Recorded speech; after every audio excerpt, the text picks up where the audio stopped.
Good afternoon, everyone. Welcome to our Monday, October the 13th Policy Committee meeting. Very glad to have you. We have a full committee here. Trustee Nixon and Trustee Cunningham, Superintendent Williams, Ms. Linda Howland, Dr. Bagley is with us, and Attorney Jasmine Height is joining us via online.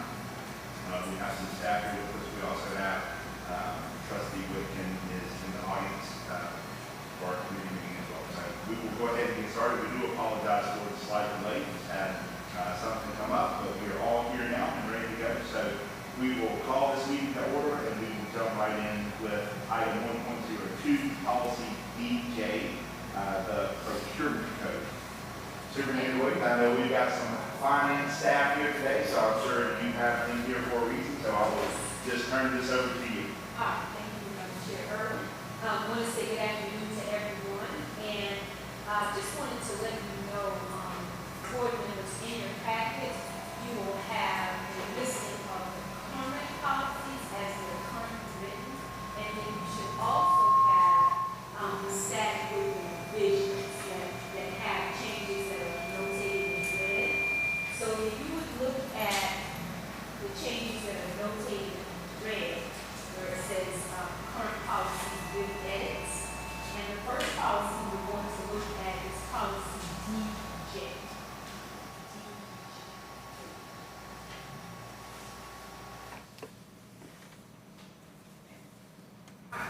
So this particular policy comes from leadership as a recommendation to pretty much model this after the state's exemption list for procurement exemptions, and also our finance department has also checked with other school districts for their policies to see how they handle their exemptions as well. So if you look at the policy itself, policy DJ is very generic. It just says it is a policy of the district to conduct all matters involving purchasing in accordance with the district's procurement code. And we are recommending that the procurement exemption list, that we add more exemptions to the list. So, the new model code lifted this $2,500 to $10,000. So that's why we see strike out there, where it says purchases in excess of $2,500 and exempt from the code created by the process $5. So we struck that. And the changes that you see in red, the additions, are consistent with the state's exemption and as well as other districts. So if we go to 17.1, where it says educational materials, and you'll see where the administration has added items in red. So 710.1.1.6 says instructional materials required in a course of study, and then 710.1.1.7 says educational kits and replacement parts required for instruction, and then gives examples of what that is. So I'm not going to read all of them, but if you just look through this list, you will see the different items that were added for exemption. And we also have a member of our finance department here, Ms. Crosby. If there's anything else that you would like to add for our policy committee to be aware of concerning these additions to the exemption list, yes, you're free to add. As Ms. Williams said, these are, I looked at the majority of the other school districts in South Carolina and just modeled out or just updated based on what they have. With the exception of if you go to 710.1.4 governmental services, I added certified security officers. That one was not consistent across, but there were some other districts that had it. And whenever we were wanting to procure security guards, commandos, metal detectors, that was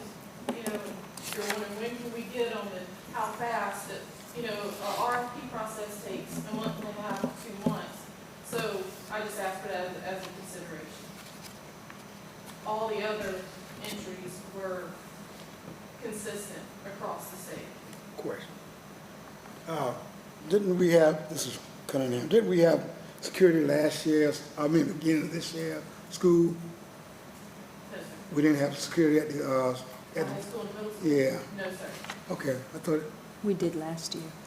well, that's this consent this year, right? No, last school year, but we didn't have it this school year. Oh, okay, Yes, sir.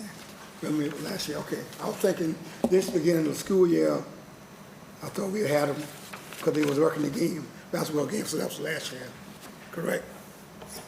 Okay, all right, so now we can, so you're saying that you want to put it, that we can be able to have them full-time? That, if you want them, if you want those services, this Right. will speed up the process. Process, This will allow you to, yes, sir, you'll be able to just call, as long as you have the funding, and get them in place. All right, thank you. I also have one question on 710.1.3, medical and psychological services. At 710.1.3.5, vaccines and immunizations. Are we buying vaccines and immunizations for students or faculty or? I would have to consult with our coordinator of nursing services. Mhm. But again, this was consistent, so I didn't want to leave anything out that was especially medically related. I just felt like that was important just to keep if other school districts had it. I'm not aware of any need for it right now, and I don't know what past need was. Because my only question was, when would we need to do vaccinations in the school? Right. I just didn't want to eliminate it while we were updating. Okay, Yes. question answered. Thank you. So, with striking in the first paragraph, the purchases in excess of $2,500 that are exempt, and then it says the following items will be exempt from the bidding requirements. So all of these new exemptions that we've put in now, we're saying that it doesn't matter what the price, and it doesn't matter for board approval, that the district now has carte blanche on these exemptions to go and spend whatever is needed? No, sir.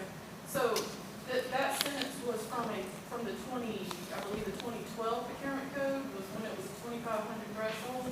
When we adopted the 2022, it was elevated to $10,000. So, and again, I looked at other school districts' policies, and they did not have that sentence within their code. So this is just saying anything of 10,000 and above, you do not have to go through the procurement process. This would still follow our procurement code. So right now, we can make purchases 0 to 10,000 with no quotes, no bids. Anything over 10,000 to 25,000, 10,000 and 1 penny. To 25,000, we have to have 3 quotes. Or you can put it out for bid, anything over 25,000 and a penny over has to go out for formal bid. So these exemptions are for 10,000 and below or 10,000 and above? All, but we're not required, procurement, you're not required to go through the procurement process 0 to 10,000. So Sorry. this, really, its intention is 10,000 and over. 10,000 and over. Yes, sir. So if it is $10,001 and it falls under an educational kit, do we have to get the 3 bids and board approval? It falls under, if it's 0 Yes. to 10,000, no quotes, no bid. Uh-huh. But $10,001. Yes. Okay, so then if it's over $10,000 regardless, what is the point of spelling things out in an exemptions list? So we don't have to go through the procurement process. If it's less than $10,000. If it's less than $10,000, you don't go through the procurement process at all. At all. So if it's $10,001, which means it's over $10,000, but yet it falls under one of these exemptions, we don't have to get 3 bids and bring it to the board? No, sir. Okay. So, There's also caveats now, I mean, obviously, they have to have the funding. And we talk about capital projects, you would have had to approve the project. This just makes the day-to-day, you know, you got curriculum and instruction might need to purchase something, and it may have already been approved by the state, just kind of streamlining some of these areas. All of this is obviously not instructional, but does that answer your question? oh yeah, no, yes, thank you. Any other policy committee members, anything, any questions, comments? No, hold on, Mr. Nixon. No. Sir, when you get that question. Oh, absolutely, yes, ma'am. And that is just to ask what prompted the changes that you are requesting. All the school, all the directors of procurement were all on an email chain, and we talked a lot, and exemptions came up, and it prompted me to look at hours, and I saw how outdated hours were. Not if it's on this because, exemption you know, list. based on the majority, and I just saw all these changes, and so I asked was waiting, you know, about possibly getting it updated.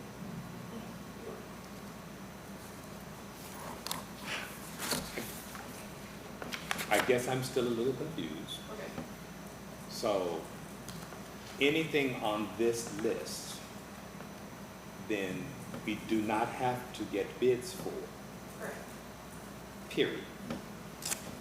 End of sentence. Yes, you are exempting these from the procurement process. The procurement code allows the board to adopt their own, this is board adopted exemption.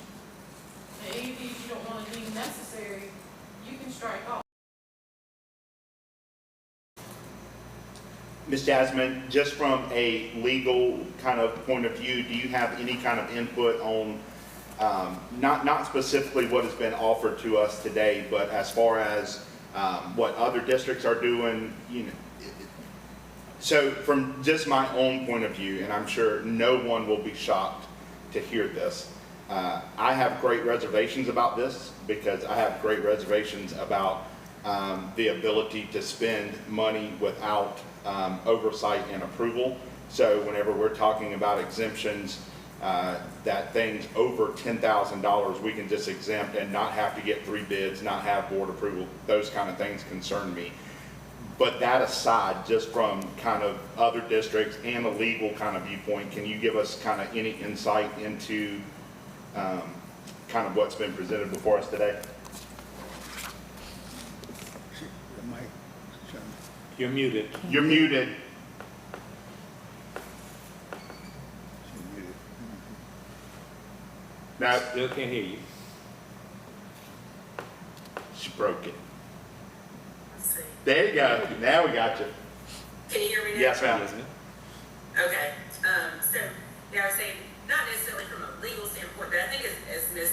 Crosby indicated, that this is consistent with, a lot of other districts, around the state, you know, because you have the model that really is the board decision, it's the board discretion, and it just really depends on how much oversight that the board might want, in developing what can be exempt and what not. So, you know, from a legal standpoint, there's nothing here that, you know, causes me great concern. I think it's just, again, a district preference and what you want to add to this list. If there's something that the board doesn't want to be a part of this list, then, you know, you certainly don't have to include it. You know, so again, I think it's just about the amount of kind of oversight and how much you want to, you know, push through that process, you know. So again, I think it's more of just an administrative board kind of decision. But this is certainly, you know, we see a lot of these exemptions in other districts, procurement code on their exemption lists. But, you know, we would just probably advise the board, I mean, this is why, you know, the policy committee comes together and you look at things as a committee and then as a board as a whole and decide, hey, we don't really feel comfortable allowing this particular, you know, purchase to be on this list, and so take it off, you know, if that's not something you're comfortable with. So again, this is just kind of proposed, but ultimately, you know, it's the board's exemption list. The state gives you that ability. The state has said, you know, from a state standpoint, these are things that we feel comfortable do not have to go through the procurement process. However, board, we want you to be able to choose what you want to be, you know, on this list. So I think that's intentional that the boards do give, that the state does give the board the discretion. So if there's things that cause some concern, because you should certainly remove those from your list. So committee members, I would be, welcome your input on this. I've already kind of, there are several things on here that give me great pause. So I would love to hear committee members, your opinions or input on this as well. Well, I suppose I should think any purchase over $10,000 should probably get someone's attention before that money is spent. Because so many of these things, I CD-ROM documents. I mean, you know, what do you get for $10,010 in CD-ROM documents? Okay, that to me seems like something that one would want to discuss before approving that kind of purchase. That's just my train of thought. It's Ms. Crosby, some of the stuff when I do like, but I'm kind of like Mr. Nixon, and I kind of, after anything spent over 10,000, I think we should at least have some kind of say so, but I do like some of the stuff that you put on there. I think we need that security. I thought we always had, you know, that's something we need. So, and I looked at some more stuff in the back, and I think something we just need to get bids on if we decide to do something like that. Yeah, but I agree. Some of the stuff on there I do like. But to address Mr. Nixon's point, there's still purchase orders. You know, there's still a process, you know, that still comes through finance in some manner. You know, the purchase orders I approve. And then you also have the director or the administrator, you know, would oversee their, you know, their budget, oversee their funds. So I want to say it's not just, they can't just go pick something, you know, purchase. Okay, so just so I'm clear, so if this department has $85,000 in their budget, and they need to spend $12,500 on licenses for psychiatrists or something that come to a school. So that's what you're talking about, as opposed to if as long as it's in their budget that we have already approved. Right. They have their line items, you know, they have their supply, professional services, and again, with capital projects, you've already approved for those capital projects. So. Yeah, if I might, this is more of not approval, but this is more of these items not having to go through the procurement process where you have to get 3 quotes, bids. That's what this is about. It's not about the approval process. It's more about the procurement process. Well, you say that, but there is no approval process if it falls under one of these exemptions, as far as it doesn't have to go under any accountability from the board or from the 3 quotes or anything. The exemption list simply is, it is exempt from any kind of, and I'm just going to say the word oversight, and when I say oversight, I mean from the board's point of view. So again, we have items that could be over $10,000 up to, is there any limit? Ms. Crosby, as far as what these things, these exemptions would hit a ceiling, or is it just unlimited? So, well, go ahead, Ms. Crosby. I mean, So if I could add this before you, Ms. Crosby. So the budget that is approved for a department, that budget is already approved. So say, for instance, the curriculum instruction department may have $85,000 that's approved in their budget. It's already approved that they can spend up to $85,000 during the course of a school year on materials, supplies, technology, whatever they need. This is saying that there are certain purchases, there are certain items that must go through the procurement process and does not have to get the bids.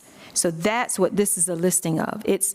I think we're confusing it with accountability and making sure that someone is accountable or department heads are accountable for the funds that they spend. The funds have already been approved by the board through the budget process. When the board approves the budget, remember in the budget, every department has a certain amount of funds that can be spent on needs of that department or that school. So that has already been approved, and purchase orders have to be approved through the finance department as well. So this is just talking about that procurement process, if that helps.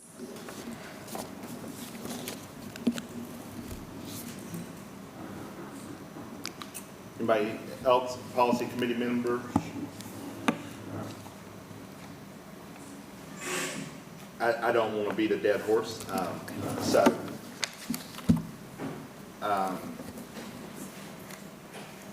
I am whatever y'all's desire is, as far as we can move forward with presenting this for first reading to the full board. But I am going to have some questions and some comments about this if we do so, or we can bring this back and discuss this further as a policy committee before we decide to present this to the board. Because I am going to have, so under, I don't know what page we're on, 1, 2, 3, section 710.1.5 educational services, 710.1.5.4 consultants for evaluation of academic programs. So if I wanted to bring in a consultant for $20,000 to come in and look at our math department, then I don't have to get quotes or bids, or I don't have to get board approval for that. I can just do that. As long as you have the approved budget. That is what that is saying. Which is concerning to me. I think that things over $10,000 need to go through a process and need to have bids and need to have approval before they're spent. But I am just one of 3, so I'm more than willing to listen to y'all's input as well. Well, I would recommend, because I really want the board to, especially the policy committee, to be on one accord and really understand this. So maybe we need to go back, Ms. Crosby, and put together a document that better explains this to the board, policy committee, and we can have this for discussion and not move it to first reading, is my suggestion. I do have a question before you do that, Ms. Crosby. When you was checking with other schools, did you find out, did you know that, did they have 3 bids before they made a decision on passing it? Did you have, they did? I did not ask them when their board adopted the new, but I can find out. I mean, I was just curious. That would help. Yeah, that would, I think, you know. Sure. Yeah. And a lot of these we don't use. Right. But since we were going through them, again, I just felt to be consistent across the state, you know. But I do. But this will not hold anything if y'all totally Yeah. nix But the no. whole entire thing. We will go back to doing what we were doing. But I do like the part of having security, because we do need security. And I see that we do away with security. And it's That's totally within y'all. yeah, that is very important. Whatever you want to cut or add, whatever you want to add. Okay. That's it. That's all the question I have. Yes, sir. Thank y'all. All right, anybody else? Any comments on that one before we move forward?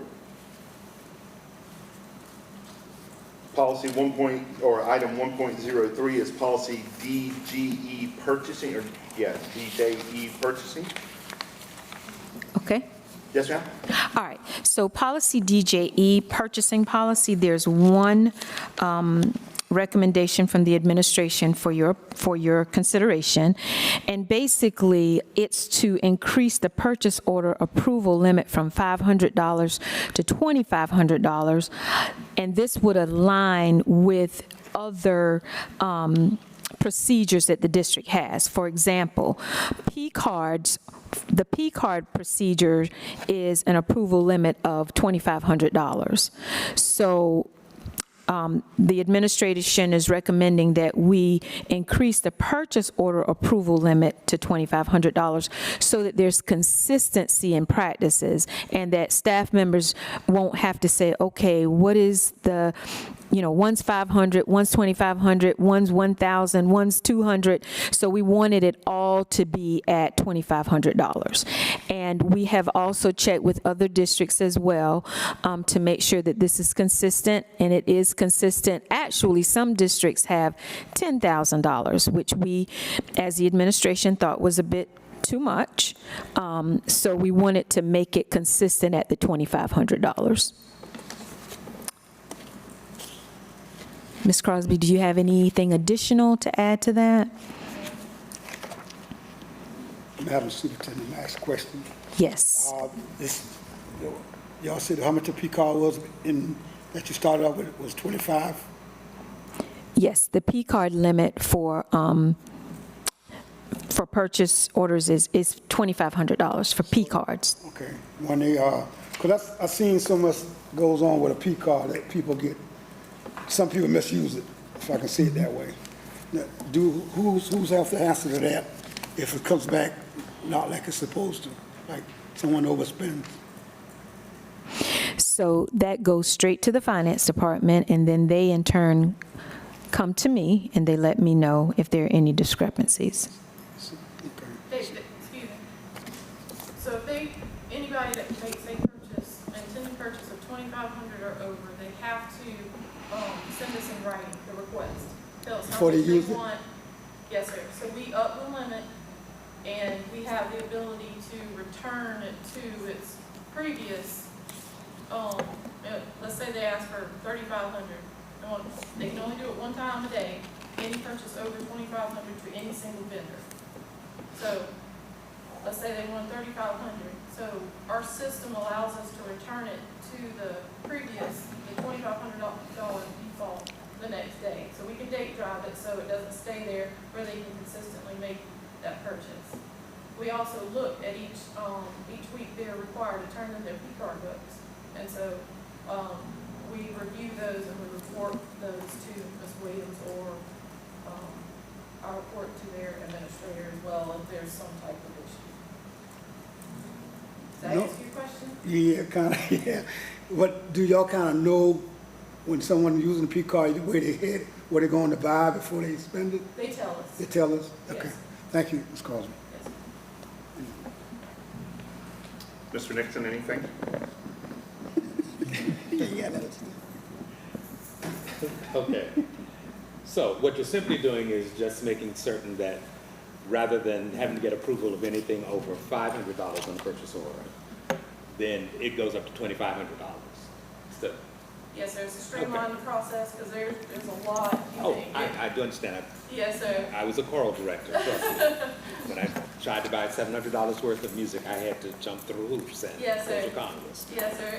It would streamline the process, but we didn't want to raise it higher than what the P But they can card. spend the P card. Because like you said, as Ms. Williams said, we looked up several districts and they had theirs at the procurement, the $10,000 threshold, and Ramona and I, and obviously Ms. Williams too, said that's too broad. So we felt like 2,500 would be a good consistent. I'm good with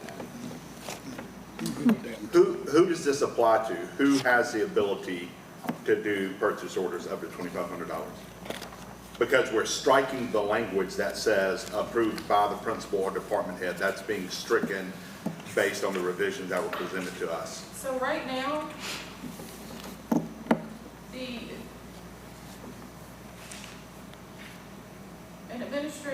or their secretary, whoever has access to Smart Fusion, can make a purchase requisition up to their budget amount of any line item. So, right now, a principal, if they put one in for 500 or less, the principal administrator can approve it, it doesn't come through me. They just approve it, they print a PO, they just keep on going. Anything 500 or over, they send it to me. Obviously, if I'm not here, Ramona would, but I would approve it as purchase order or reject it. But it does, But this will eliminate them even having to do that. To me, they can still do it, and we can make it where they can approve it up to 2,500. We can make the system, give them $2,500 authority, because some vendors do require a purchase order. We're just saying you don't have to, but if the vendor wants to, obviously, please continue doing so. no, I was just going to say that it does state before the part that was marked out in red, that it deals with the accounts that are each principal or department head that they're responsible for. So those would be the ones, I guess, doing this person. So I'm good with this. Did I answer your question, Mr. Earl? Yes, ma'am. Anybody else, anything on this?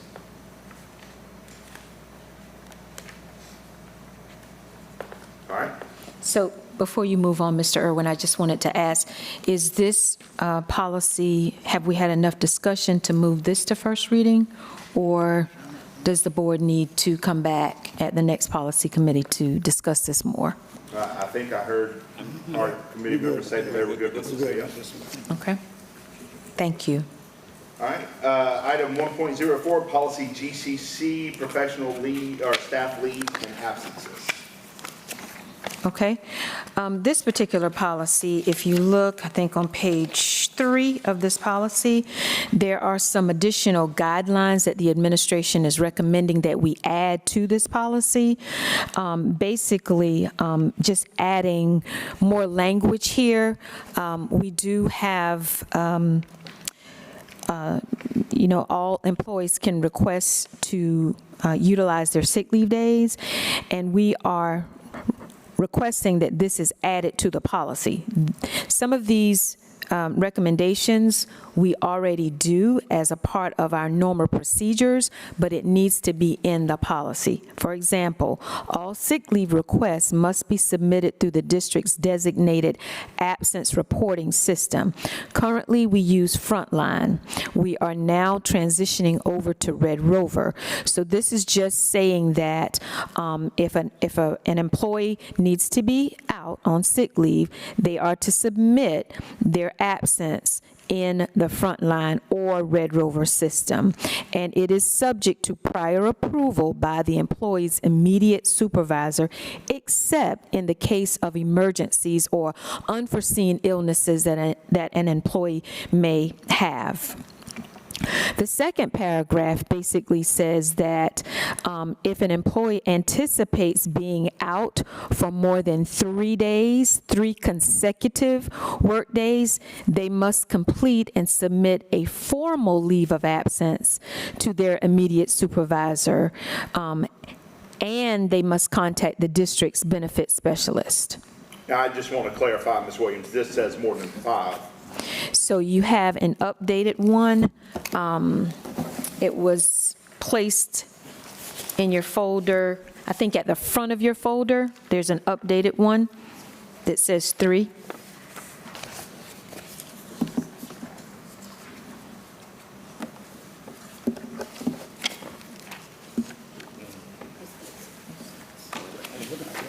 That's okay.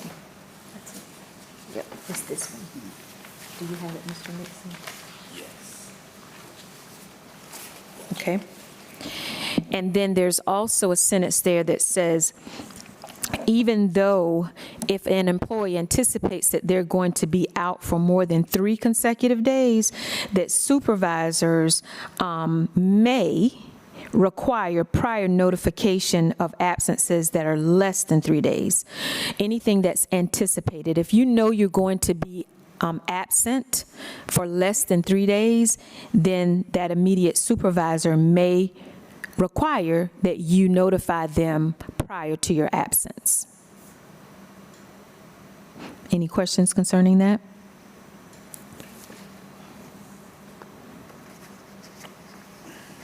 And then under verification of sick leave, it says supervisors reserve the right to request official medical documentation, a physician's note, or an excuse to verify the need for sick leave at his or her discretion and/or when patterns of absences are observed.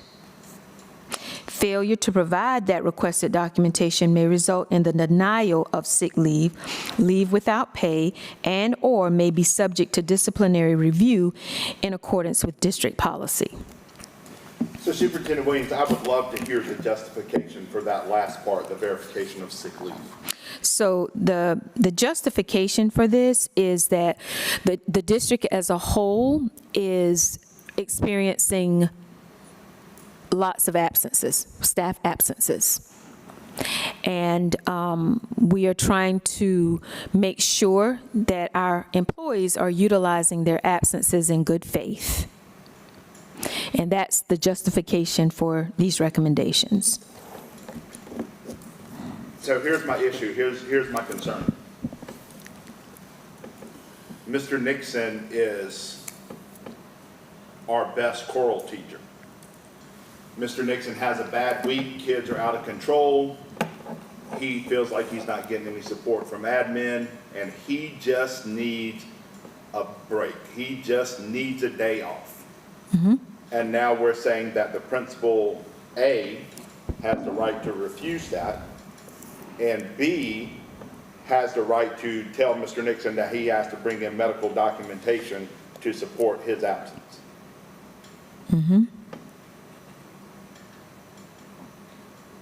And, okay, you say, which means, yes, that's what we're going with, but that's what you feel is appropriate?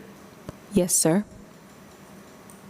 So, or I guess, and maybe somewhere else in the policy, does the policy not account for situations where it's not sick leave? So in the scenario that was described, and maybe an employee needs to take a leave, but it's not necessarily for sick purposes, that documentation wouldn't be required, correct? Like somewhere else, there's still a category of leave that could fit Mr. Nixon's situation where he would have to use a sick That would be day, personal leave, right? therefore not having to provide the type of medical, is that somewhere, because that might be another way.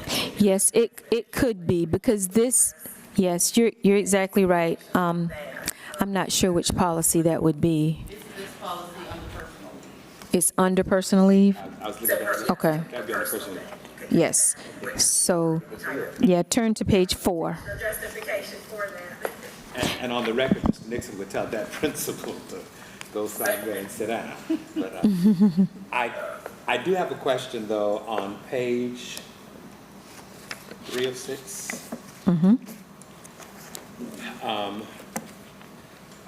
The first, second, third, fourth, fifth paragraph, personal leave.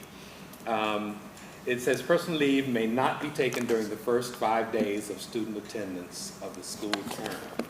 The last 5 days of student attendance for the school term. The day prior to or following the school calendar holiday. I think we need to put somewhere in there that there should be some way to sort of bend a little, depending, and I say that because when my mother was ill, I took 2.5 months off from my job and took care of her. And I remember that was at the beginning of the school term.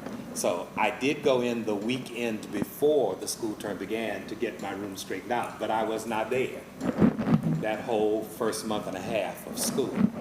So I think in those cases, we need to make some sort of mention there that given a certain circumstance, because again, Mr. Nixon as the teacher, when we said that's the beginning of the school year, I said, okay, and this is my mother, there was no discussion. So we need to kind of make some. That would fall under FMLA. Yeah, and I did, that did fall on, but It would that, fall under personal leave. but that's Yeah. the section that's under family medical leave. And it says there that the personal leave, well, no, personal leave is underneath that. So I guess we just have to make sure that it's clear that people know, as my mother used to say, you know, people don't tell you when they're going to die. So if you have to take a day off for that, then you have to take a day. It's just, we need to have Yeah. some flexibility. And I think that would be considered sick leave more so than personal leave. Yes, Fall under family medical leave. Okay. right, FMLA. But his would only fall under family medical leave because he's had 2.5 months, right? If he had that same situation, but he only needed 7 days, that wouldn't fall under, it would still fall under FMLA? Okay. Okay. Ms. Hamilton, I'm sorry, I didn't even realize you were here. What, how many sick days and how many non-sick days, personal days do our certified staff get? They accrue sick, they get 2 personal.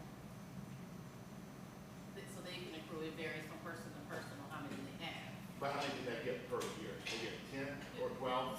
It depends, like, teachers get 13. They get Teachers get 13 sick days in a year. Yes, they get 1.3 between Okay. August and May for 10 months. Then there are some classified who get 12. Right, right. 1.2. Right, right. Tuition, probably 1.25 or 15. Right. So But- it varies. Because our teachers don't get, 240 get vacation days and sick And days. sick. Our teachers do not. They only get the sick days and then they get two Well, personal days per year. not extra. They can use 2 days as personal. They don't get 2 extra, they don't get, and here's another Okay. thing that we get all the time, is they think that the school district affords bereavement. Bereavement comes off for sick leave as well. Okay, So you only get what you accrue. okay. Or if you come from another school district, obviously, you can. Okay. Are there rules that protect bereavement so that they wouldn't be subject to some of the language in this policy? If Mr. Nixon's, you have siblings? Yeah, don't kill my people. That's what I was gonna say. I wanted to use somebody you didn't have. Kill my sister. I don't have one of those.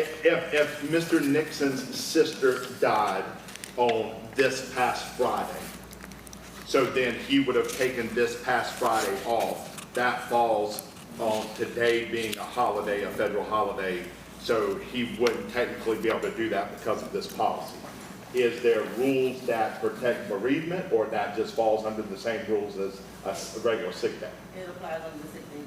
So here again, this is kind of my concern and kind of my problem. If Mr. Nixon, whatever, let's say Mr. Nixon has the habit of taking off 1 day a month, and his principal now, because this says a pattern of absences, Mr. Nixon says, hey, I can't be here Friday because my sister died. According to the way I read it, the administrator has the right to say, you've been taking off an awful lot lately, we're not going to approve this, and then it's not approved. I think that would, the leave would warrant within reason. It would be within reason why he would need to be he needs to request leave. Okay? without penalty. If I could make a recommendation, I know Ms. Williams mentioned that employees anticipating an absence of 3 or more consecutive, or 3 consecutive work days. If we could just separate those, because the benefits special, it wouldn't be considered by definition long-term leave until it reaches day 5. And so if we want to do the 3 days, we probably need to separate that, because we wouldn't need to know about a 3-day absence. Because, for example, I could have come in this morning at my regular time and had to leave to go to urgent care at 8:20, and they say, hey, this is your diagnosis, I'm putting you home for the rest of the day, and two days to come back Thursday. Right. But it's not a long-term leave, I'm really technically already released to come back to work after Wednesday. Right. So that's the only reason why I asked that it be separate. Yeah, we can definitely separate that. So one needs to be 3 and the other needs to Be be 5, okay? And I also want to ask this, and Ms. Hamilton, I'm assuming this is coming back to you as HR, and this is a situation that I had last week. I had an employee take off Monday and Tuesday because he was sick, but came back on Wednesday because didn't want to hit that 3 days you have to have medical documentation, right? Because he knew it was just allergies or whatever, no need to go to the doctor for that. Came in on day 3, only worked an hour, and then took off and went back home, right? But he was obviously ill and not feeling well. So technically, he's off 3 days, but he came in on day 3 for like an hour, hour and a half, so technically wasn't off for 3 days. Do you see what I'm saying? So like, where do we get in this whole, if we're gonna miss 3 days, we have to provide medical documentation kind of thing?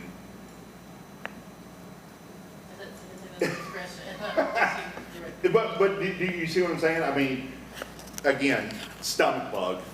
We all have had stomach bugs that have lasted for a couple of days. None of us probably have ever gone to the doctor because we know, oh great, I caught a stomach bug, here I am. So I have concerns about this demanding medical documentation.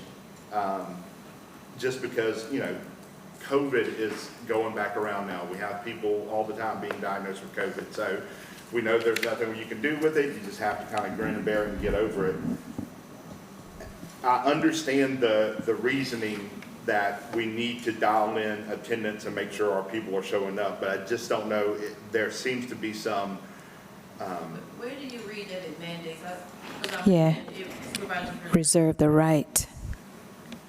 And that's for, you know, in the supervisory role, if you want to be able to govern in such a manner that it brings consistency to the school and or department.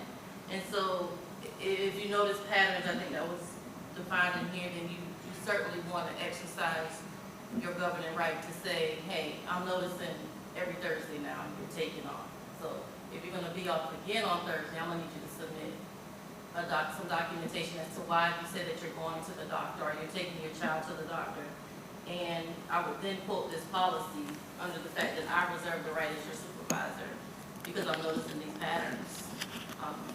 You can debunk that, you can debunk that by bringing your excuse. I'm glad you pointed out the supervisor reserves the right to request, because principals tend to know their teachers. Right. Yeah. And you know which teachers really out sick, because some of us have gone to work, you know, coughing up a lung. Sure. We had a concert for 3 days, I'm gonna be there, you know. But I was looking at that, and I was going to say that 3 days and 5 days with COVID rising again and with the flu season coming, it's supposed to be very tough this year, they say. So I guess we can anticipate some people taking more than 3 days, because the flu, last time I had the serious flu, it knocked me out for 10 days. And typically, if you get diagnosed with the flu, you're going to have a diagnosis from a physician of some sort. And so they will, again, give you a start date to start your isolation period, and then an anticipated return date. And so that's technically releasing you back to work. And typically, we do the eye test too, so if you return, like Mr. Irwin just described, his worker came back and it's like, hey, you're not good. You typically wouldn't say, go get me a doctor's excuse. You can see visibly with your own eyes that he or she is not well. Does that make sense? That makes sense. I mean, its discretion is throughout the policy, I think. But I guess to make some tight policy, to make it a little tighter, this suggested language. Mr. Cunningham, anything? Yeah, I do have one. Under personal leave, say 5 days of sick leave, they use as a special emergency leave. What you mean by special? I mean, Mr. Cunningham, can you tell me where you are, like page-wise? I'm on page 3 and 6, 1, 2, 3, 4, 5, 6, 7, or 7 paragraph. On the restricted annual leave, look at the 5 days. I'm on page 3 or 6, you see? Okay. Yeah. I'm just trying to get what's special or emergency. I know emergency comes up, but what you mean by special? Other family that's not Something- immediate, you No. know, So under Code 8, it says that this leave code allows for up to 5 days of sick leave that may be used for for special or emergency leave, not to be considered annual or personal, but requires a supervisor's approval. that's just by definition what it says. Yes. But are you asking reasons why people use that code? No, I'm just asking, what's the definition of special? I mean, for somebody's pop up and say, I gotta go, or I gotta leave early or something like that? So typically we see it like, it can be for various things. Okay. Like if you're in a wedding and it's out of town, people use a special Oh, code. They okay. go on cruises, sabbaticals at this time does not have its own code, but legally we have to grant those if requested. So if somebody's on a sabbatical, they will use a special code 80. So this, okay, that's, all right. All right, anybody else, anything on policy GCC? I'm good with this one. I'm good. Okay, That was only my concern was that. all right. All right, item 1.05, policy GDC, support staff leaves and absences. Basically, Chair Irwin, policy GDC mirrors policy GCC. It's just that policy GDC is support staff, and policy GCC, which we just discussed, is certified staff. So we're making the same recommendations to policy GDC that we did with policy GCC. So the same for certain. Yes. Anything, Mr. Nixon, Mr. Cunningham? I'm good with that. I'm good with that. Ms. Hamilton, now that I know you're here, as Director of HR, do you have anything that you would just like to say about this? All right, Superintendent Williams, anything else on that one? No, sir? All right, item 1.06, policy KBE, relations with parent organizations. Okay, this particular policy, if you look on the second page, there's just one recommendation that for your consideration. The policy at the top of page 2 says that the cost for background checks for PTO officers will be funded through the Office of Federal Programs. The Office of Federal Programs cannot fund the background checks, being that this is a federal office, this is something that they cannot support. So we are recommending to change that says that the background checks will be funded through the district. And that is the only change to that policy. Anyone, anything? Any issues with that revision? Attorney Drain, I'm sorry, I've just kind of bypassed you. Is there anything in any of these that we have discussed that you need to add? No, sir. Okay, so I will do better of not forgetting you over there on the computer. All right, item 1.07 is our final one, is just the proposed date for the November Policy Committee meeting. And then we can adjourn if we can come to some consensus on that. November is a very busy month. I'm going to say. With Thanksgiving and all of those kind of things, so my suggestion would be, policy committee members, let's just kind of let's give it until tomorrow. We have a committee of the whole meeting. If both of you can look at your schedules, I will send out some tentative dates tonight or first thing in the morning, and then if you guys could just make a decision, check your calendars and stuff before tomorrow night's committee of the whole, and then we can announce that meeting at the committee of the whole. You guys in agreement with that? Mr. Cunningham, is that good? That's good. Okay, all right, cool deal. Superintendent Williams, anything else for us tonight? That is it, Chair Irwin. Okay. Just want to thank everyone for being here. Dr. Bagley, do you have a comment? Do you mind, Mr. Earl? Sure. I'd like to go back to DJE for just a moment. Hang on, which one? DJ, Purchasing. very first one. The procurement, okay. Let me get that back to that. DJE, the second one, the purchasing. DJ, oh, the first DJ, one. the procurement code? Okay. Yes, ma'am? I want to I think there's two issues here. I want to make sure that we're thinking on the same page. Are we okay with the additions to the exemption list? But the issue is in the 2,500 to 10,000.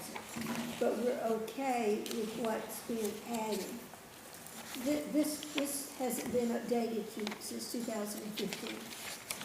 And since the time I've been here, there's been some issues about who qualifies for the exemption list. And so we would discuss.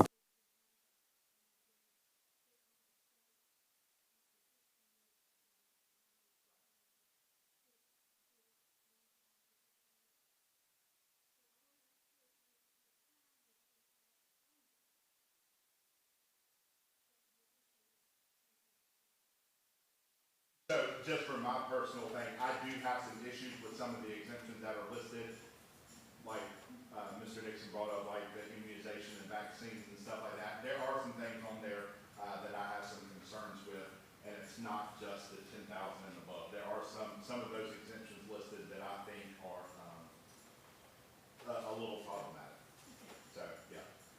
I understand there are two different issues, the exemptions and the amount. But I do think that there needs to be some further discussion for the policy committee about some of those exemptions and stuff as we move forward.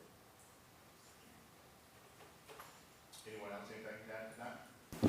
Just want to be prepared for the next policy committee meeting concerning that particular policy. And I know that I said we would go back and, provide the committee more information, but is there anything in specific that you want to point out now so that we can be prepared at the next committee meeting? So ever since I have come on the board, before I came on the board, and I have said this at multiple meetings, the big issue that has always been stated by the community has been transparency. That our district is not transparent, our board is not transparent, and when we're talking about money, there has been so much discussion about money and funding, and should the county do this, and should the county not give us that, those kind of things.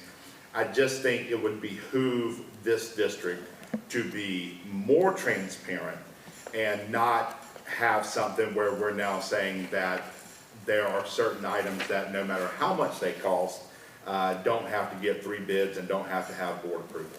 So I just think for me, and I think Mr. Nixon said this as well, there has to be a number where we say if it reaches, there's got to be some oversight. There's got to be some, let's get some quotes, let's make sure the board is aware and the board approves of these things. So. Okay, thank you. All right, anybody else, anything? Mr. Cunningham, Mr. Nixon, anything else before we adjourn? Superintendent Williams, help me tomorrow, committee of the whole at? Yes, at 5 o'clock. Okay. All right, Superintendent Williams, anything else? I think that is it. To our staff members, thank you very much for being here. This meeting is adjourned. All right, thank you. Thank You you, too. Mr. Rain. Have a good evening.